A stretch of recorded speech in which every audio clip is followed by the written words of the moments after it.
কি আনছো? বাজারে যা যা চলছে তাই এনেছি। বলছি ওই রাজ্যে না একটা ভালো বিদ্যালয় চাই, না তাহলে একটা চিকিৎসালয় চাই, না জমি চাই, না।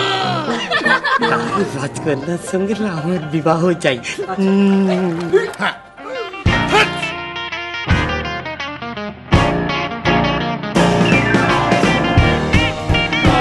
তিনকণ প্রিমিয়াম সর্ষের তেল, দিবার তেল অনেক, খাবার তেল একটাই।